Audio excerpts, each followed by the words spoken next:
Well, good morning. The Victoria Arts Council respectfully acknowledges the Lekwungen-speaking people within whose traditional territory we operate, and the Songhees, Esquimalt, and Wasanich First Nations, whose historical relationships with this land and diverse cultural heritage continue to this day. We raise our hands in gratitude for the ancestors, matriarchs, hereditary leaders, and of course, the artists from these lands. We give thanks for the privilege of living and working here. My name is Kagan McFadden, and I'm the Executive Director of the Victoria Arts Council. And I'm here with Cass McConkey, Program Coordinator and co-lead, I suppose now, of Creative Mornings, Victoria. And we're very excited for our lecture today, but I'll leave Cass to take care of some housekeeping business before we get to that. Great, thank you, Kagan. I'm going to share some slides with everyone.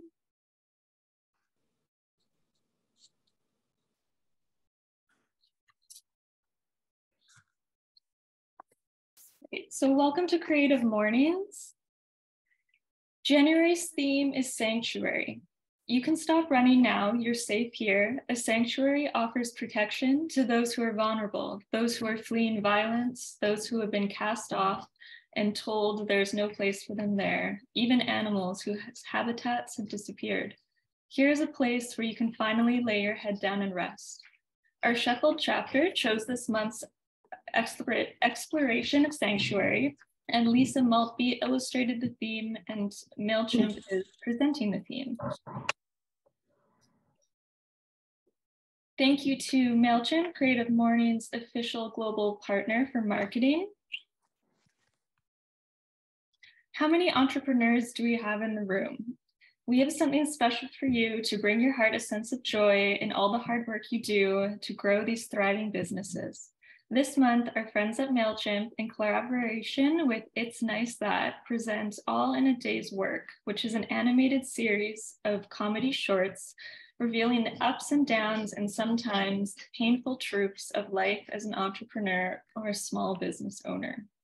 You can visit the Creative Mornings website for more information. So bring a friend. Did you know that the #1 way people learn about Creative Mornings is through their friends? This month, we invite you to bring a friend. Whether they've never heard of Creative Mornings, have been away for a long time, but are excited to get back, or a Creative Mornings regular, but just need a push from a friend to join on Fridays. We can't wait to see you and your buds pour out some more coffee and expand our circle of friends. Thank you to the City of Victoria and the CRD for their continued support. And thank you to HCMA. HCMA is an architecture firm that designs buildings, brands, and shared experiences that connect people. So we are from the Victoria Arts Council, and we'd like to share our current exhibition. This Image That acts as a survey of contemporary photographers working locally with the aim of subverting the historical tropes of the medium. A focused collection of traditional and exploratory approaches to image making will be on view as selected by our Executive Director, Kagan McFadden. And for those of you who are in Victoria, we are hosting an artist panel tomorrow at 3 p.m. in our main gallery. So please come out to that. We also have a number of satellite galleries on right now.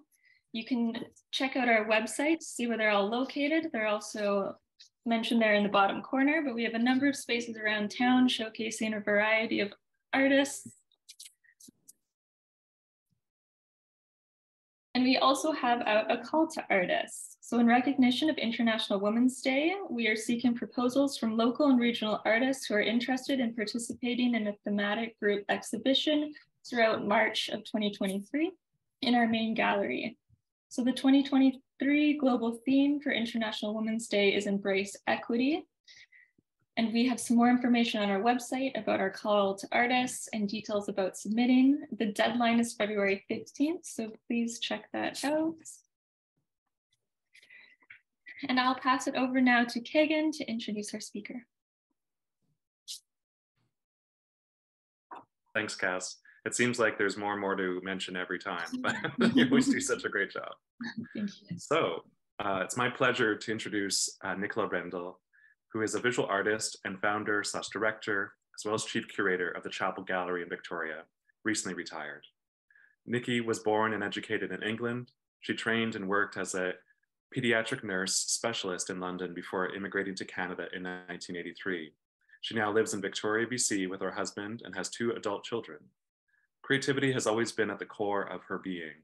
She has a foundation arts diploma from Taunton College of Art in the UK from 1973, and in 2016 received a diploma of fine arts from the Vancouver Island School of Art in Victoria, BC.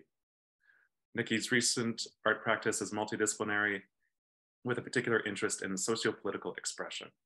I was really excited that Nikki accepted our offer of invitation to speak as part of the Creative Mornings lecture series on the theme of sanctuary. Looking around, we always try to find dynamic and enthusiastic artists and arts professionals to animate these themes that we're given. And when the theme of sanctuary came up, I thought, oh, Nikki could do this in a great way. So without further ado, please welcome Nicola Rendell. Well, good morning, everybody. What a pleasure it is to be here today. And thank you to Keegan and Cass for organizing this. Today, I'm going to be talking about art in sanctuary. And I will be talking about the experiences that I have personally had. Most of the talk is going to be, I'm going to be PowerPointing to actually, so I can reference, you can actually see what I'm talking about. So you won't be seeing my face anymore because the visuals are going to start. So I'm going to get that started right now. What an enormously interesting topic this is. So what is sanctuary? It can mean many things depending on our personal histories, our heritages, and our philosophies. For most people, a sanctuary implies a place of shelter, safety, a refuge, a sacred place, a place that inspires feelings of peace, wholeness, and receptiveness. In its original form, the principle of sanctuary was a sacred place protected from all acts of violence. It was a refuge for the hunted, the illegal immigrant, and the criminal. Humans have always filled sanctuaries with art. Indeed, the thing that elevates spaces and fills them with a sense of the sacred is often their proximity to beauty and art. This goes all the way back. Think of the cave art of the Upper Paleolithic peoples in France, who created extraordinarily beautiful cave paintings, thought to be used in ritual and spiritual practices, and believed to have contributed to human social cultural evolution. I have stood in the subterranean sanctuary of this cave, tears streaming down my face as I witnessed this painting of a bison. Time stood still as I felt awe, wonder, and an elemental connection to this beautiful beast. Art is transformed by sanctuaries, and in turn, transformed by them. We tend to think of a sanctuary as a real physical space, such as a shrine or a church. However, there are other forms of sanctuary, the inner, rich sanctuary of our minds and bodies, our inner worlds, the holiest of places. Many artists talk about the alchemy of art, the transformation of the artist's mind during the creative process. The sanctuary of the subconscious mind is a precious liminal space where ideas, emotions, and expressions manifest into artistic creation, hopefully to be shared with the world. In the sanctuary of our minds, there are no limits. We can endlessly explore, delve, question, evolve, and nurture our deepest thoughts, finally finding our individual artistic voices, culminating in a fully expressed artistic response to an experience or a realization. If the viewer is receptive to the art, an often profound connection can be made.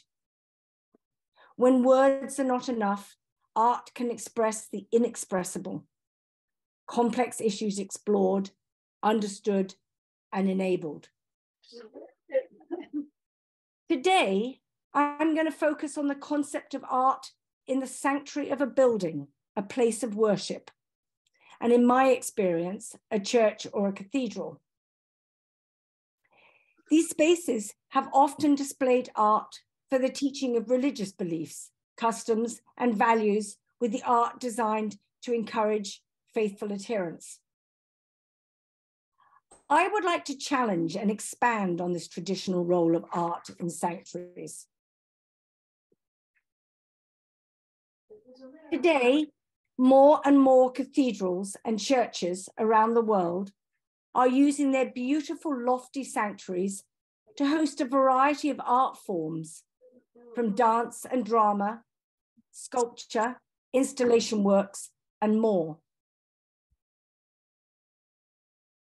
Art, when displayed in sanctuary, can allow for an enhanced kind of seeing, and emotional receptiveness is elevated, and the artist's voice becomes clearer to those ready to listen.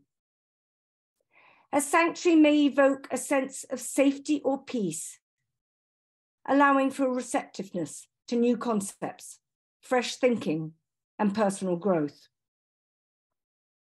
The architecture and stained glass of many church sanctuaries reflect its religious history and purpose. I believe that within this space, both contemporary artwork and traditional architecture can pay tribute to one another, harmoniously cohabiting and ultimately enlivening both art forms, calling out to each other to tell their original stories.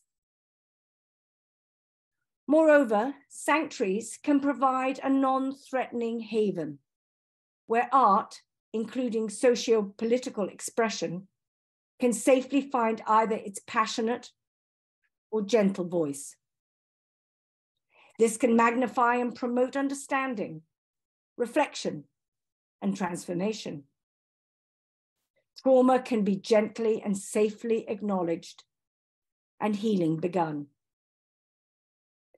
In our increasingly partisan, isolated society, art in sanctuaries can engage both secular and faith communities in discussions and awareness of a variety of pressing social and political issues. I believe that the church, with its teachings of love, inclusivity, and forgiveness, has the responsibility to take on a much broader social role in the community at large. I have been very fortunate to have experienced these things firsthand in the showing of my own socially motivated work in the sanctuary of a church and in the founding of the Chapel Gallery at St. Matthias Anglican Church in Victoria, British Columbia.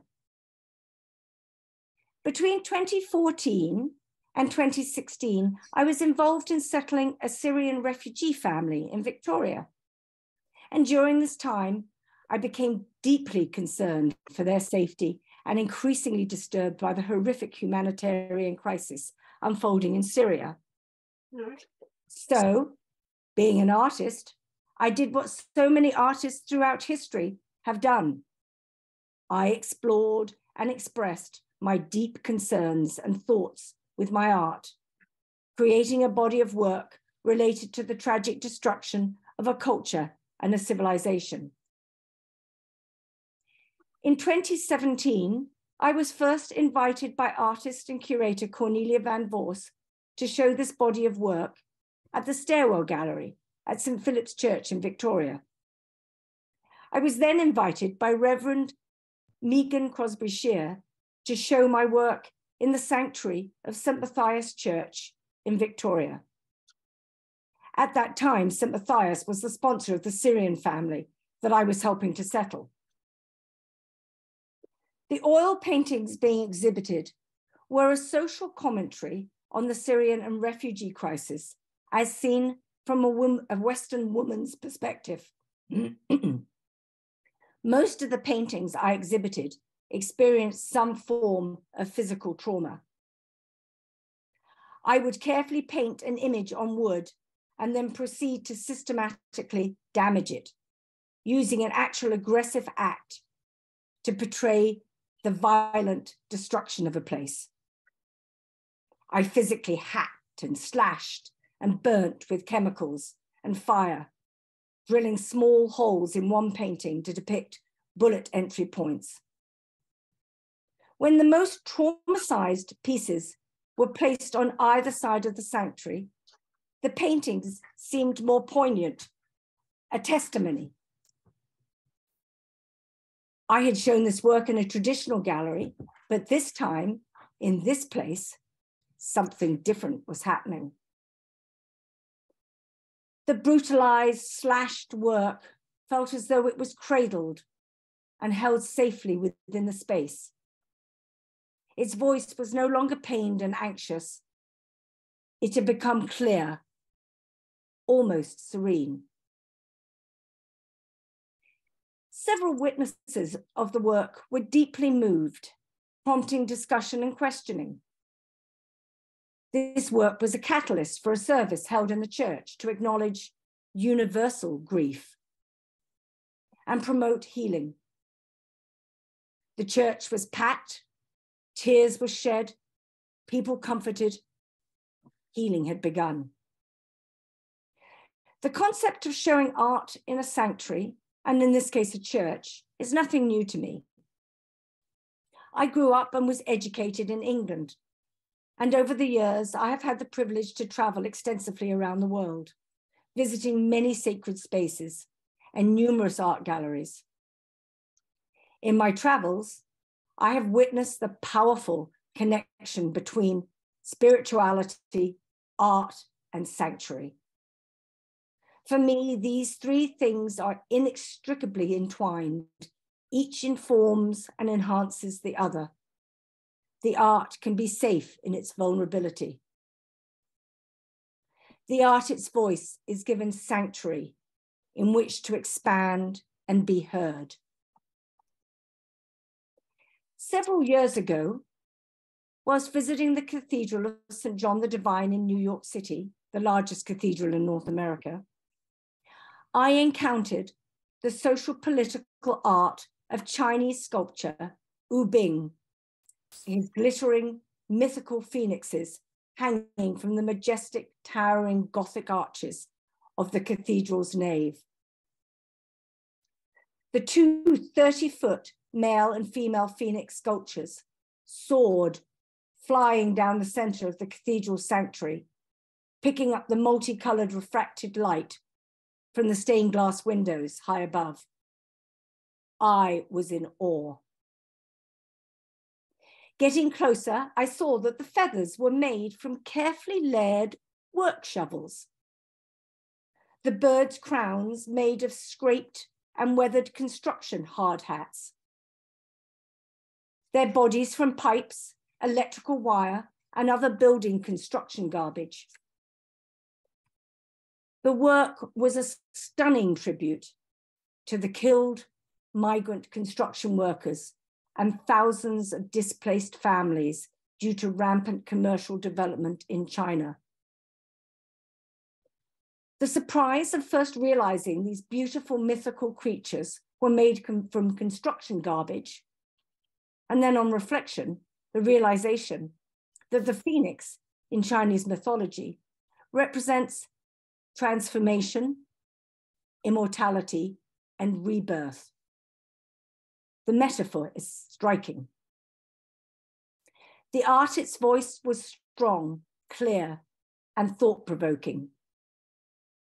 I had been introduced to something I was only vaguely aware of, and in my complacency, I had ignored. I was called to witness and acknowledge, and I now wanted to know more. In the same cathedral is another beautifully poignant example of social art in sanctuary. There is a bronze statue titled September the 11th, a Memorial, by sculptor Meredith Gang Bergman. This life-sized bronze statue sits on a pedestal of steel and glass and contains reinforced concrete from the World Trade Towers. The hands of the woman are pierced by 2 planes. Her eyes closed, her face serene as she accepts the pain. This is such a profound piece. The juxtaposition of the beautiful classical curves of the sculpture, contrasting with the violent entry of the aeroplanes into the palms of her hands, held up, protecting her body, is enormously powerful commentary and very emotional to witness. The statue has been placed in a quiet area where the viewer can sit, reflect, mourn, and be immersed in the sentiment of the piece. Another powerful example of social art finding sanctuary is the 27-foot statue of the Knife Angel, made by sculptor Alfie Bradley in the UK. This statue stood beside the entrance of Coventry Cathedral in the UK before moving to Hereford, Chester, and Blackburn cathedrals. It is made from 100,000 knife blades, all seized by the British police during violent altercations. The statue was created to highlight the brutality of knife crime and critical need for social change in the UK. From afar, the angel is beautiful, a symbol of benevolence, protection, and comfort, a messenger from God. The angel stands, hands open, head slightly bowed beside the cathedral's entrance. Its sad face seems to say, why? On closer inspection, the angel is made up of thousands of different colored switchblades and long knives. This is a powerful art designed to inspire a strong reaction and reflection in the witness. The sculpture's violent history is given sanctuary in the towering walls of the cathedral.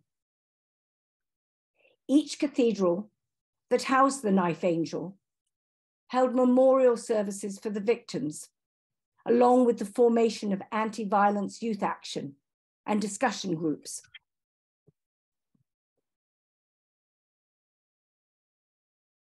In 2018, I founded, with the help of a team of St. Matthias parishioners, the Chapel Gallery at St. Matthias Church, Victoria in British Columbia, Canada. The Chapel Gallery is a multi-purpose sacred worship and art space enjoyed by the whole community. Over the past 5 years, we have had many very successful exhibitions and welcomed thousands of visitors. The art shown has informed, enriched, stimulated discussion and reflection, and for some, elevated heavy, lonely hearts. We remained open during COVID, abiding by strict government guidelines, and ran 11 successful shows. People came thankful to get respite from loneliness, relieve their anxiety, refill their emotional reserves, whilst being filled with positive, creative energy. Some people just came to wander around and receive the gift of sanctuary. One of my favorite experiences running the gallery was facilitating school field trips. For many of the children, it was their first gallery and church experience. A number of the children were as fascinated with the stained glass windows as they were the art. Full of a million questions, they were always engaged and eager to share their observations. Those children will never forget their art in sanctuary experience. And who knows how the experience has impacted them. Children are little receptive, thoughtful sponges. In Inclusivity, diversity, and acceptance are an important aspect of our society and should be welcomed and celebrated. Recently, the Chapel Gallery held a tea party in the sanctuary to celebrate artist Dale Roberts' stunning felt portraits in his show, Dames, Divas, and Icons. When Dale's gorgeous alter ego, Dame Malata, arrived, the gallery became even more alive. In fact, to me, it seemed to vibrate. As we wore our tea party best, we celebrated our beautiful creative diversity. The sun shone through the stained glass windows of the gallery as the portraits of Freddie Mercury, David Bowie, Divine, Hedy Lang, and Kent Monkman's alter ego, Miss Chief Testicle, to name just a few, seemed to smile and join in the celebration of inclusivity and acceptance, something each of the portrayed dames, divas, and icons had fought so hard for all their lives.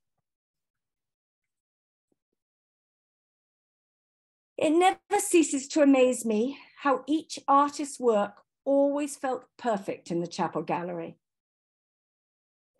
The artist's voices always strong, the art comfortable in its space. The harmony between the chapel architecture and the art creates something very unique.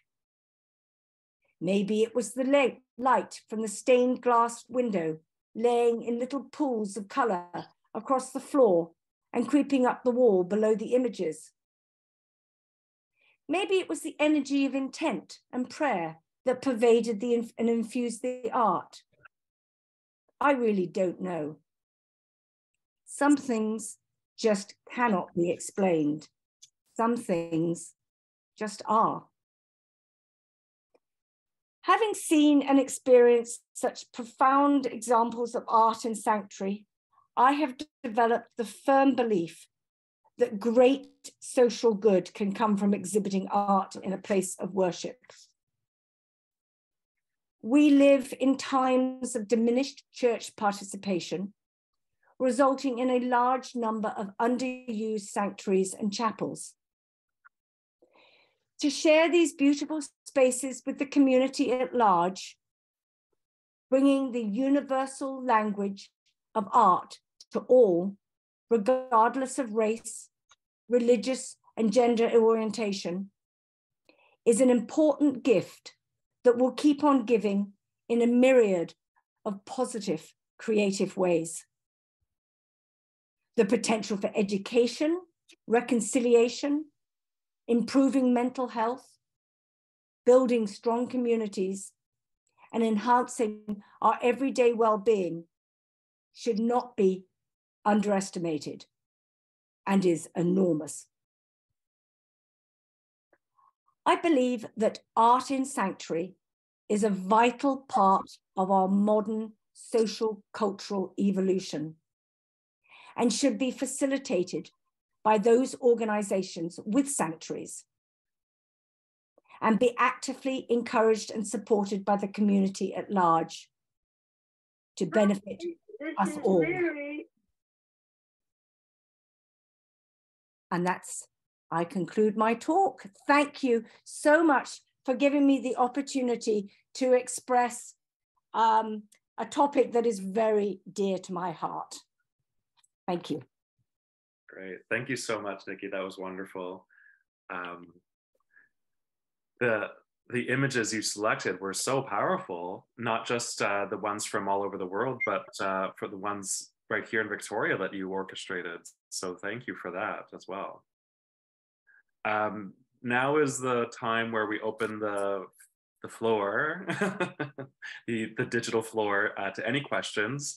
We're sort of very informal here, so you can either raise your hand or put them in the chat. Just start yapping and asking Nikki anything you like. I've got a number of questions that I'm thinking about, but please be our guests.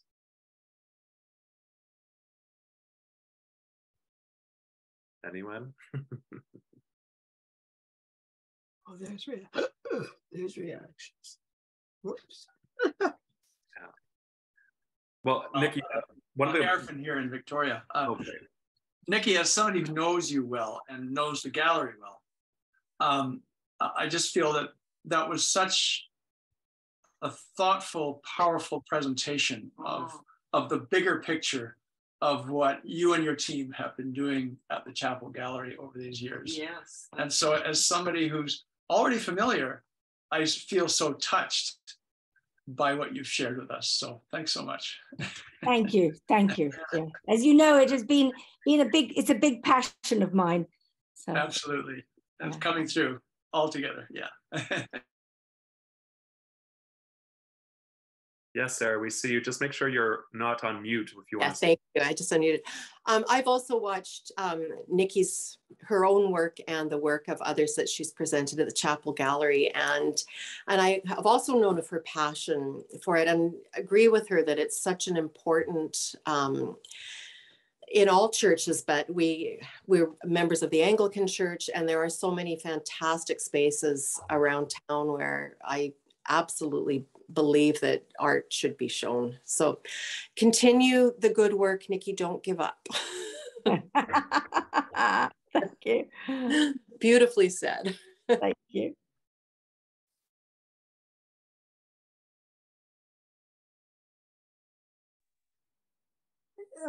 It's not my experience to necessarily be attracted to churches. I have to say that off the top.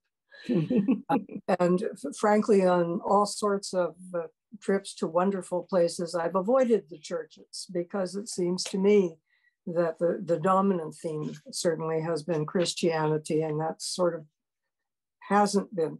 However, where it comes to the Chapel Gallery, in this particular instance, I have to say, any art exhibit I've seen there has been elevated. There is just a feeling of spirituality that goes with the way the stuff has been laid out.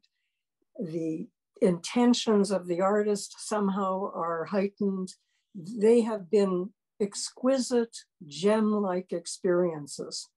And I have relished every single exhibit that I have seen in that place. And I was devastated to hear that it was going to stop. So it really was sort of unbelievable. You know, how can they do this?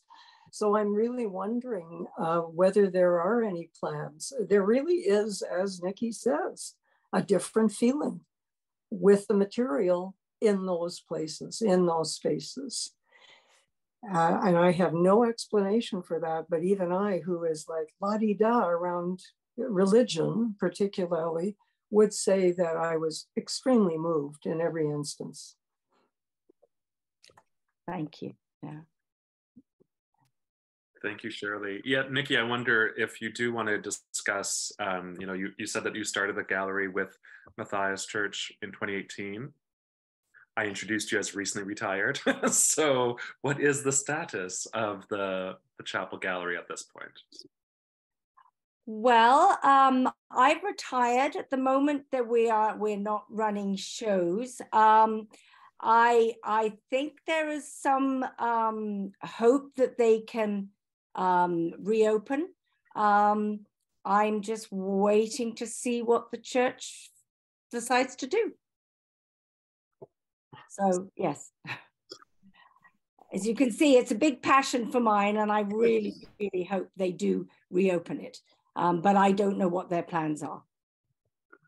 Diplomatic, we understand. Okay, great. Oh, and Lynn, we see you. Go ahead. Yes, being a past member of St. Matthias, I have sort of experienced St. Matthias over a number of years. And I must say that it was a dying community, it seemed, or at least, and I think the Chapel Gallery gave the community a special life. And bringing people in to a church I don't think it should anymore depend on religion.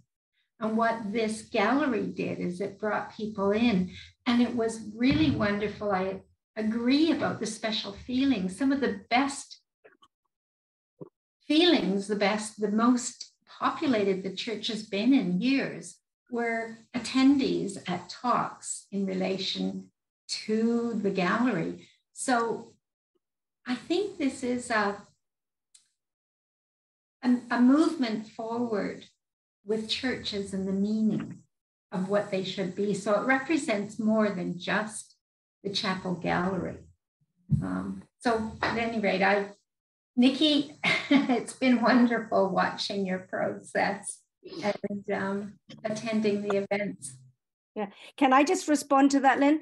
I agreed, obviously, totally with you that because traditionally the churches and the cathedrals were basically they were the central social areas of the town, the village, whatever. And that's we've got away from that very much so. And I know certainly in England that they are restoring that. And the cathedrals now in England are having more attendance, not necessarily religious attendance, but community gatherings and gatherings around social issues and all of the really important things that are so vital for our community. And the revival of the cathedrals in certainly in England, and I'm not sure about Europe, it's very interesting. The numbers have gone up considerably, and people are coming to because these spaces, they're offering way more than just a service, a religious service. They're offering the very holistic approach of, as a community, what as a community are our beliefs, and what as a community is our purpose. So it's a much broader, the church, it's a much broader aspect to church, because church, for me, can no longer be this little insular thing. It needs to be a much broader thing, and the basic tenets of love, inclusivity, it needs to be in a broader community, and that's where the churches can very much be the hubs for this thought. I think, and it also opens up the dogma. It forces it to change. The art, in a sense, makes that, forces us to think and go beyond. Yes. Yeah. We've got a couple of comments in the chat. One from Simona Martini, who says, "Thank you so much, Nicola. I noticed that your work journey in particular was so impressive, with such an immediate message, so powerful. Thank you." And then Barbara McCaffrey says, "Bravo, Nikki. Such a beautiful, informative talk. Thank you so much." Just want to make sure we see all that.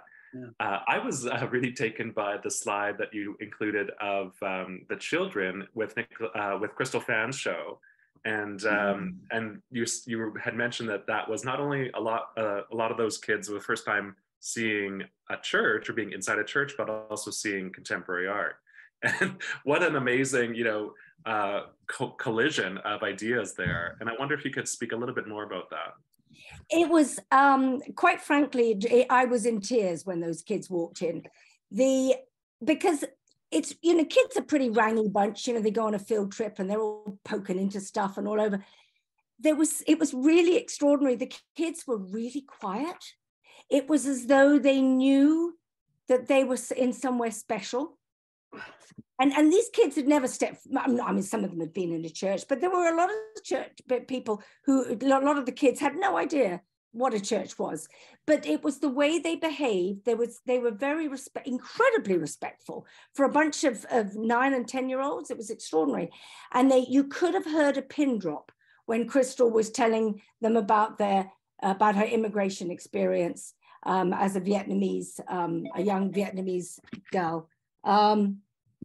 And what was so powerful was that the children felt incredibly comfortable. Their hands were going up and they were telling Crystal all about all of their aunties and uncles who'd come over on a boat and all this sort of thing. But it was, they felt being in sanctuary, doing a field trip in a sanctuary, it gave a certain amount of gravitas to for the children. And I think that was actually a really good experience to them, because it's it's an experience that most of these kids have never had. And there they are, and they're looking around wide-eyed, and they're looking at the architecture of the space. And the stained glass windows. And as I said, the architecture and the art, there is a conversation that goes on. And this is all stuff that these little sponge minds are taking in. So they will have left, and they will remember. I firmly believe there will be some of what they took away will stay with them for their lives. So the value is you just can't put a value on it. It's enormous. Yes, I'm sure. Thank you. I see Erfin's hand up. Thanks, Kevin. Thank you very much. Yeah, that certainly was a part of the presentation that really touched me was seeing the children with Crystal Found's work. It was the two things that touched my heart the most in the presentation were the Phoenix in St. John the Divine, New York, and then the children at St. Matthias. So. Yeah, just on the status of the gallery, as a member of St. Matthias, I would very much like to see the gallery continue. I think what's happening right now, the best way to put it is that perhaps there's a reevaluation within the congregation. There's perhaps a feeling of reevaluating what the capacity is for the congregation and the St. Matthias community to continue the chapel gallery. There are some of us who are certainly interested in that happening, and I'm certainly hoping that what about your offer? That there is going to be a rising again of St. Matthias, because I feel it's such an important member of the artistic community of Victoria, and would like to see that continue. And this combination of the artistic community and the sanctuary and the very special place that it is. Thanks, Erfin.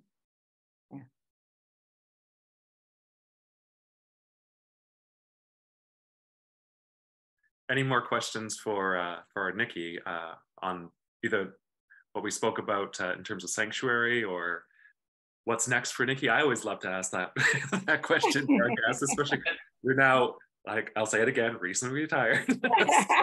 and we're joking, you're on the better side of 60. So what have you got in the cooker, Nikki? What could we? Do you know what, Keegan? I am returning to my art practice, because the one thing that really did slip when I was running the gallery was my own art practice.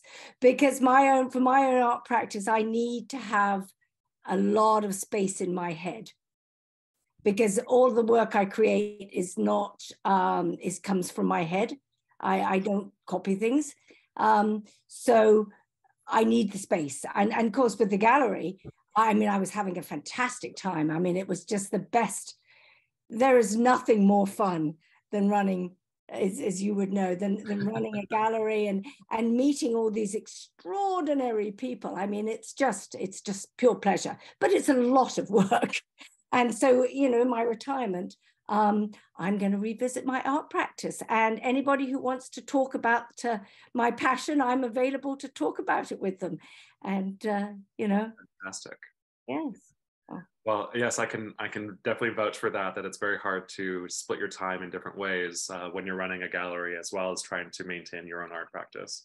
And I did love seeing those documentation of your artwork that were on fire. Amazing. I was not expecting that. So thank you for including those. It's so important to make room for all of our speakers, first and foremost as artists, and then to find out how else we all function in society. So just really appreciated that part.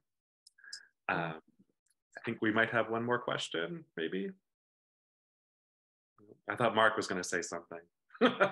And Keegan, it is nice to see Nikki's family here today. Yes. Oh, I can't see everybody. Oh dear, how can I? Mark was wonderful, Mother. Oh, Mark, are you there? This is my amazing son. Bravo,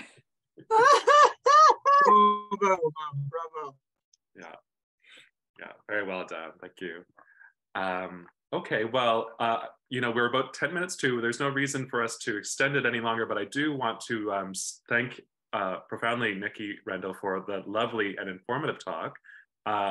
it's rare for us at Creative Mornings to have someone put in so much research and provided ample visuals. So it's really nice. Normally, you know, the speakers, they kind of speak off the cuff or from the heart. And I think you did, you know, both of those, but also with all these extra added bonuses. So thank you for that.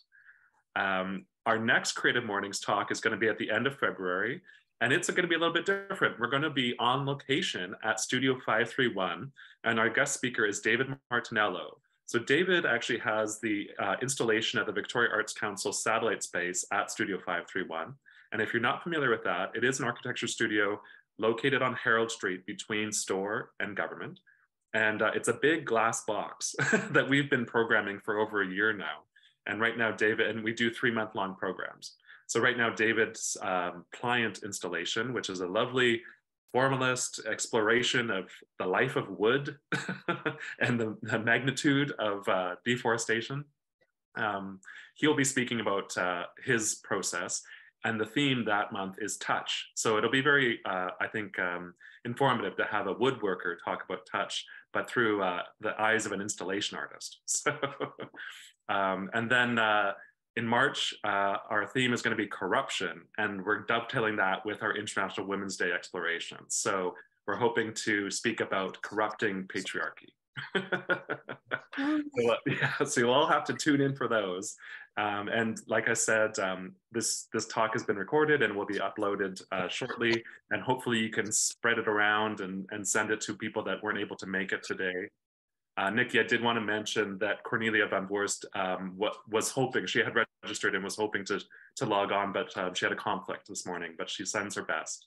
So thank you. It was nice for you to mention her and how important your involvement with each other was for the chapel. Yeah. So, okay, well, I think without any more left to say, I'll just sign off and say thank you very much. And we hope to see all these faces again. It's nice to see some returning faces. And yeah, thank you. Thank you. Thank you, Thank you Keegan. so much, Keegan. Thank you. Bye-bye. Nikki, thank you very much. Thank you, Nikki. Thank you. Take care. Bye. Thank you. Lovely to see everybody. Thank Great you. chat.